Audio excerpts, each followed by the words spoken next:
living in Ghana, I've had many people that have asked me what it's like over there or think they know what it's like. But it's kind of interesting because as missionaries, we lived like they did.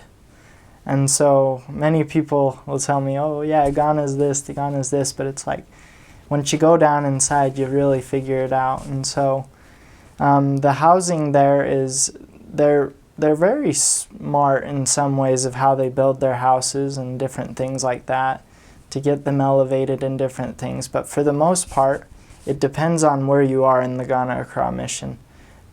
Two of my areas were out in the bush area is what we called it, out in a place called Atimpoku and Asuchuari, and they're in the same district. And so they're right on the edge of a river, and there's not much out there. It's pretty much the jungle. And so the people, in order to live, what they have done is they take mud houses, and they've taken mud houses, and then they live inside of those.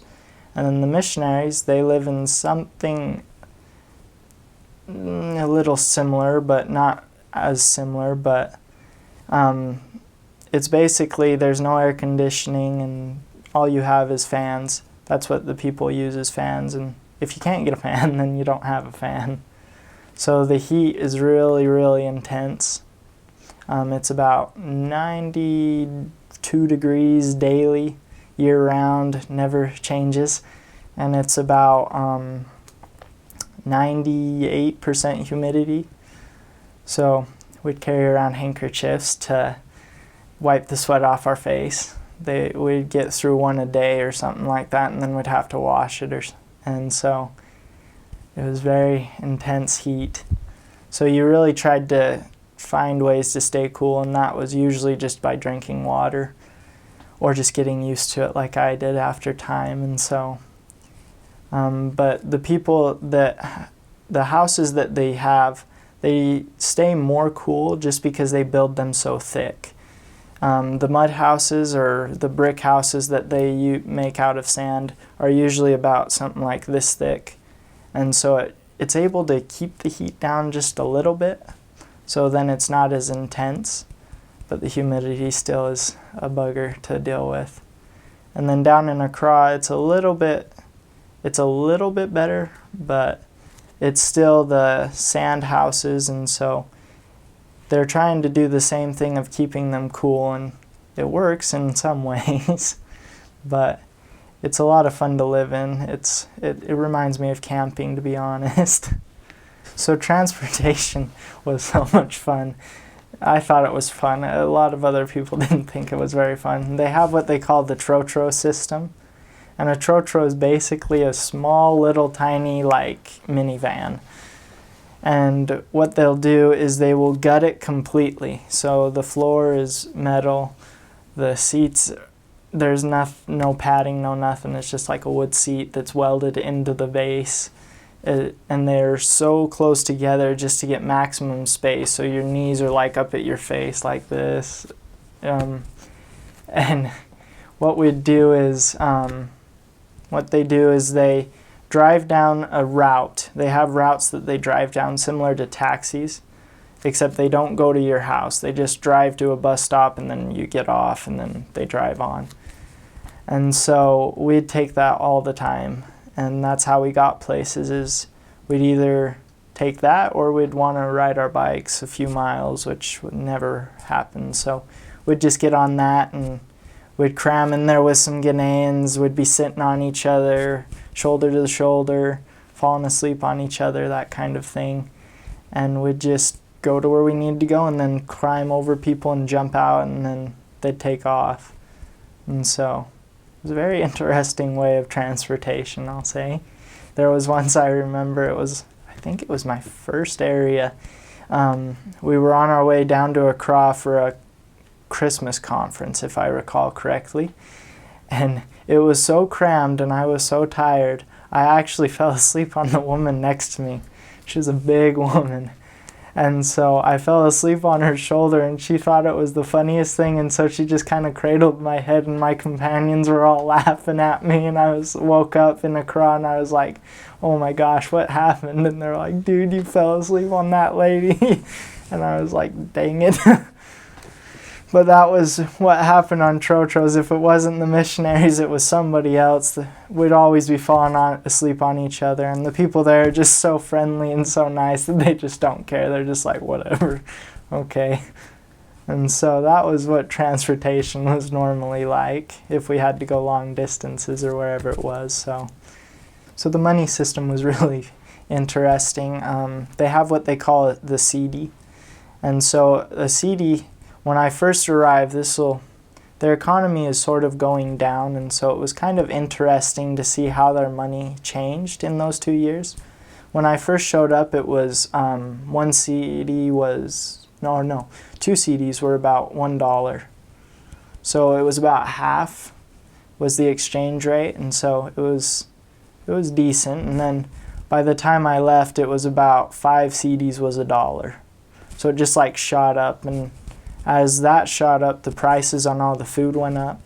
I'd tell missionaries all the time, the young ones, like, when I first showed up, this was 2 CDs. Now it's 6 CDs. So just think about that. And our subsistence was constantly raised just because of that, so that we could have enough to get our food.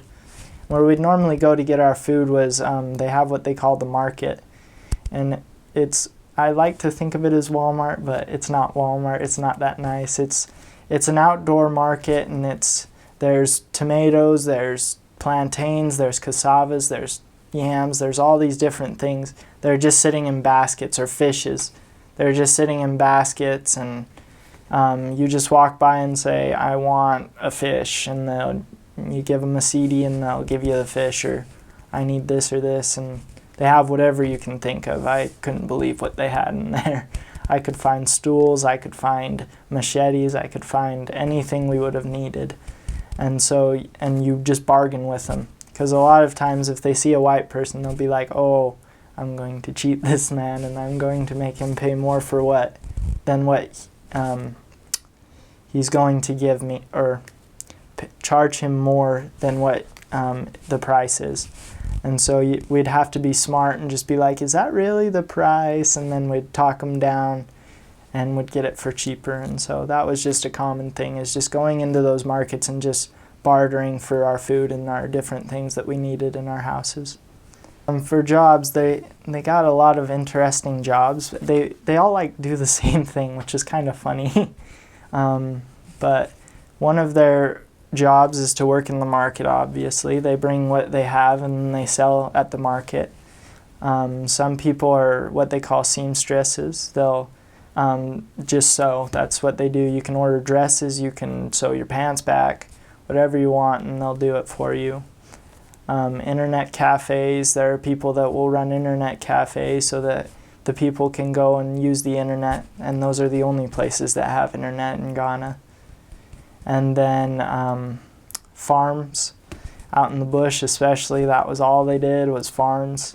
They had what they even called a farming day, which we did not like very much, but it was a holiday where they'd just sleep the whole day because they were so busy with their farms that was the only day that they could have to rest. And so farmers, they also had, just like in Accra specifically, there's a lot more industry and business, and so they have the port in Accra that many people are able to work at and check for things coming through Ghana. They had jobs in banks for the people who had left Ghana and gotten an education outside. They have doctors of people who have gone outside and come back.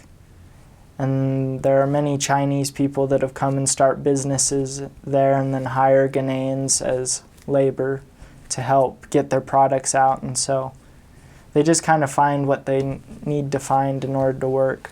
One of my investigators, it was kind of interesting, her husband's an American, and he left her to come back here because he had injury with his leg, and so he needed medical attention here. So in order to provide for her and her daughter, she started making bead necklaces and bracelets. She'd just, anything with beads you could think of, and she'd just make them and sell them on the side of the road. We even helped her make her shack to where she sold it. That's how we met her and was able to start teaching her, was moving that. But she would just sit there on the roadside every day and just kind of like, people would stop and they'd just get out and buy some beads, and so they just get creative and do whatever they can do to get some money. I'll tell you a little bit about crime and safety because I know a lot of missionaries freak about that when they go over there. Ghana is actually the safest country in Africa, one of the safest countries in Africa, because they are the only country, I believe, in all of Africa that has not been in a civil war since their independence. And so I even asked many of them, and they're just like, we don't like blood, we don't like blood, we don't like to see it. And so they just have that fear of having blood on their hands. So I never felt like I was really in any danger, maybe once or twice. And it was just because of some drunk people had made some poor decisions and were not in control of themselves. But even then, there were many people around that would run over and help us and be like, oh, you're a white man, I need to help you. And so they get the person away, and we didn't have a problem. And so the only real dangers, I guess, is if you're stupid and you don't listen to the members, because the members will warn you if there's something in the area that isn't good. Like we had something called the Ga Festival, and it's sort of a dangerous time just because everyone's drunk and doing rituals and different things, and so the members would tell us, like, it's the Ga Festival, be in your house by 5 o'clock, 6 o'clock, because they come out at night and they go around trying to harm people and partying and different things like that. And so if they listen to the members, they'll figure that out, and there's really no dangerous time. We'd stay out until 9:30 every night and just be walking home naturally. We wouldn't even be walking fast. We'd just walk slow, and we never felt like we were in any danger, and so it's a very safe place to be. So I never actually went to these places, but I heard about them. But in the Ghana Accra mission, they were starting to expand the mission when I left, and they were starting to go into the Volta region, which was a place that was starting to be opened when I got there. And it was a very cool place, very lush, just what you think of Africa, like just dense jungles, savannas, different things. And I never actually got to go very far to where these other missionaries got to go, but I heard it was just a very beautiful cool place to see. Also, in a place called Koforidua, there are many waterfalls that you can hike to. But other than that, in Accra, it's just city, and there's not really anything touristy a missionary can do. We'd go to the beach and sit on the beach, but that was about it. Play some football. I never saw anything alive, but I heard about all this in my first area and my sixth area. One of the recent converts in my first branch, him and his brother are hunters, and so I'd talk to him all the time, and they'd tell us stories. And one of them would go hunting hyenas. We saw many of the skins he'd pull out. We saw a leopard that they had found.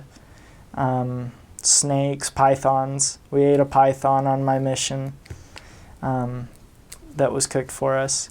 One of the members, you'll find this kind of funny, is the member was sitting there telling us that we were asking him about hippos, because there's a big river right on the side of his house. It was pretty much walking on the river for those 6 months I was there. We were asking him about hippos, and he was like, oh, there are hippos here. And we were like, we've never seen a hippo. Are you kidding me? There's not hippos in here. He's like, there is. And he'd tell us about how they'd kill him. We'd be like, how do you even kill a hippo? And he'd be like, oh, it's easy. You just go and make it open its mouth, because you can't shoot it with a gun. You just go and make it open its mouth, and then you light a stick of dynamite and throw it in and blow it out of the water. We're like, really? He's like, yeah, they get caught in our fish nets all the time. I never got to see it, but he'd always tell me about it and show me some of the teeth, and so I always thought it was kind of cool. But other than that, most of the wildlife is up near Kumasi and up in the northern part where missionaries haven't gone yet, and so